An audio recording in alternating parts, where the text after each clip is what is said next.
Caros irmãos e irmãs em Cristo Jesus, é normal ouvirmos mensagens e também vermos práticas religiosas individualistas, na qual se busca a própria felicidade, o fortalecimento de uma fé que não é compromissada com o próximo. E neste sentido, ouvimos, por exemplo, músicas religiosas que falam do Deus que alegra e acalma o meu coração, a minha alma, a minha vida, não se comprometendo com a realidade em que vivemos. O importante é o nosso eu se sentir bem.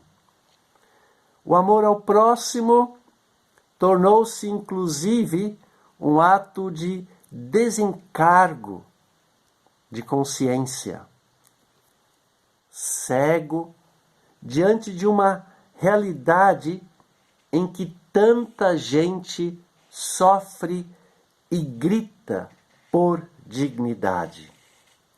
Deus é transformado numa posse que deve realizar os desejos das pessoas. O povo de Israel também tinha uma prática religiosa muito séria, que era o jejum. O jejum, ele era um ato de penitência e humilhação para o perdão dos pecados. Mas com o tempo, o jejum perdeu este verdadeiro sentido, tornando-se uma prática religiosa falsa. Por quê? Porque girava em torno da autossatisfação, visando os próprios interesses pessoais. O que será que Deus pensa e fala sobre isso? Para responder esta pergunta, nós vamos ouvir a leitura do profeta Isaías, capítulo 58, versículos 9 a 12 e depois o versículo 14, que eu passo a ler agora. Quando vocês gritarem pedindo socorro, eu os atenderei. Pedirão a minha ajuda e eu direi: estou aqui.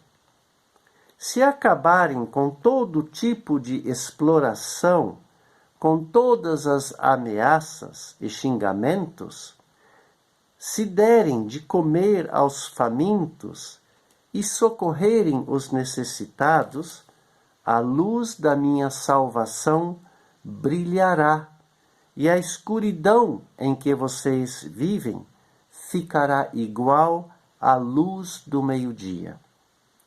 Eu, o Senhor, sempre os guiarei, até mesmo no deserto eu lhes darei de comer, e farei com que fiquem sãos e fortes. Vocês serão como um jardim bem regado, como uma fonte de onde não para de correr água.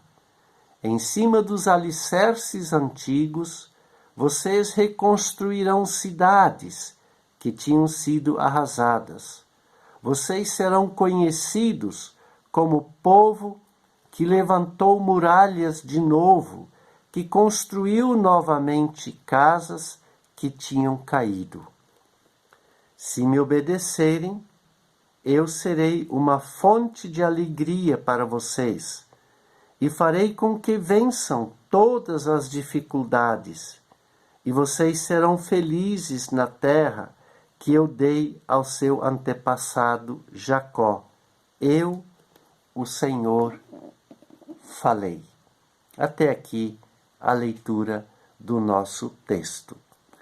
Então, podemos já ver aqui que Deus não se agrada de uma falsa espiritualidade e de uma falsa prática religiosa.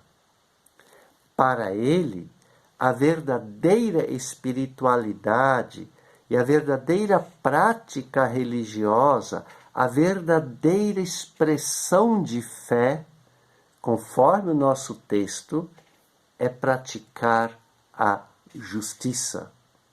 E para Deus, no nosso texto, praticar a justiça é não explorar, nem ameaçar e nem xingar as pessoas.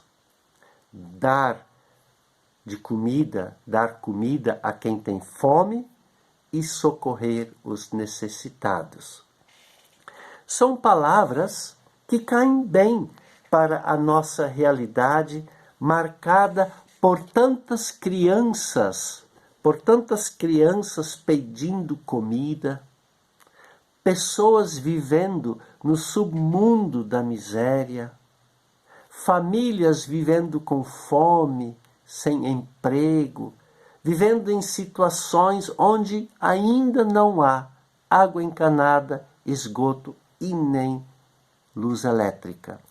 Pessoas sofrendo nas filas dos postos de saúde e quando chegam na vez precisam ouvir a famosa frase: não tem mais ficha, volte amanhã.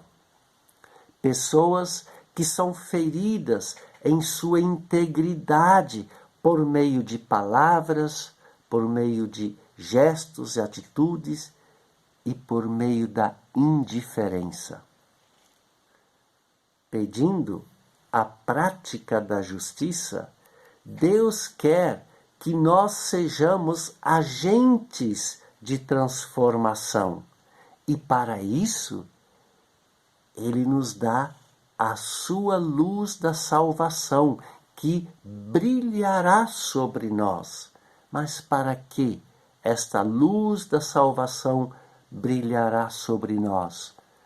Para nos libertar da escuridão do pecado, que tem vários nomes, e um dos nomes é a indiferença, o individualismo, a indiferença, o individualismo, uma fé seca e morta, que não transforma e que é descompromissada com a vida. A luz brilhará sobre nós para que a luz da salvação em nós deixe fortes reflexos nas pessoas que precisam de ajuda. Reflexos de acolhida, de ânimo, de esperança para quem tanto sofre e não vê mais sentido na vida. A luz da salvação brilhará sobre nós para não sermos indiferentes para com as pessoas que têm as mesmas esperanças que nós, esperança por casa, por pão de cada dia, por escola para os seus filhos, por emprego, e não conseguem isso.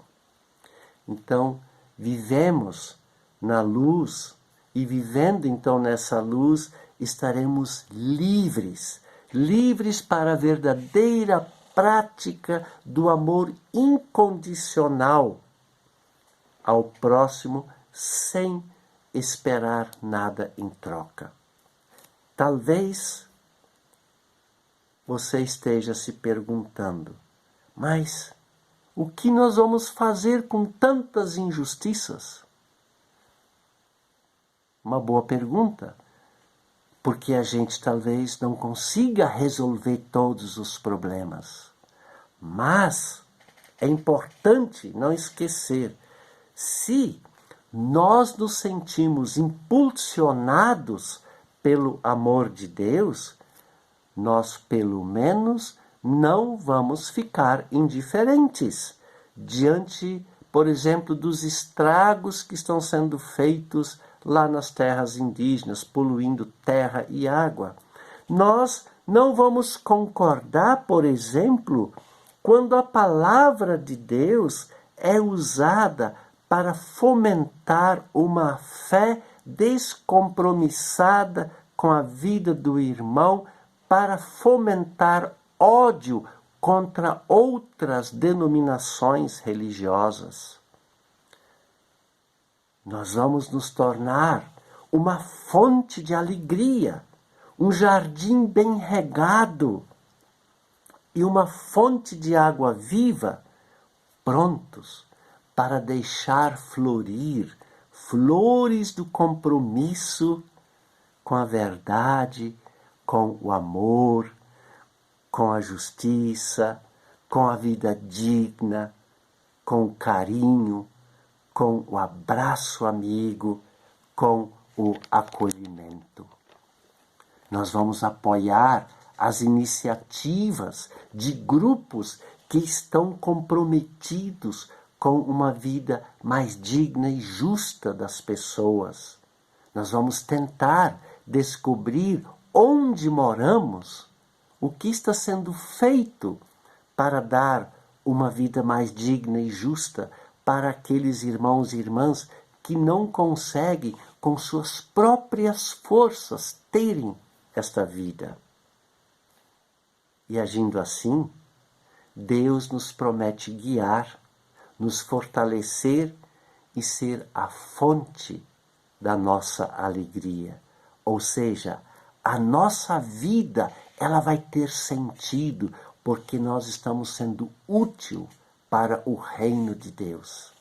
Seremos felizes por ajudar, por não sermos indiferentes diante de tantos males causados aos nossos irmãos. Nós vamos vencer as dificuldades que se colocarem à nossa frente com uma postura cristã que vai se tornar conhecida e agradável a Deus. Então, amparados por Deus, podemos viver uma verdadeira espiritualidade, colocando a nossa fé e esperança nos olhos, nos ouvidos, nas mãos, nos pés e na boca. Que tenhamos os nossos olhos abertos e cuidemos dos nossos semelhantes quando eles precisam. Olha, é bom fazer o bem, é bom mesmo. É bom levar esperança e ser motivo de esperança para alguém. É bom levar a luz da salvação para aqueles que não encontram mais uma alegria, que não tem mais felicidade. É bom ser um jardim regado e florido para aliviar a vida dos nossos irmãos. É bom ser uma fonte de água viva que ergue novamente os irmãos e irmãs que já estão cansados. E tenhamos certeza de que Deus estará sempre conosco, porque isso é do agrado dele. Amém. Que Deus abençoe você e a sua família, agora e sempre. Amém.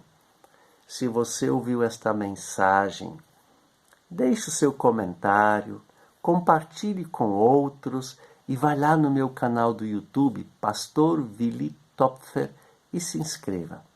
E nós vamos nos ver novamente no próximo domingo. Então, até lá.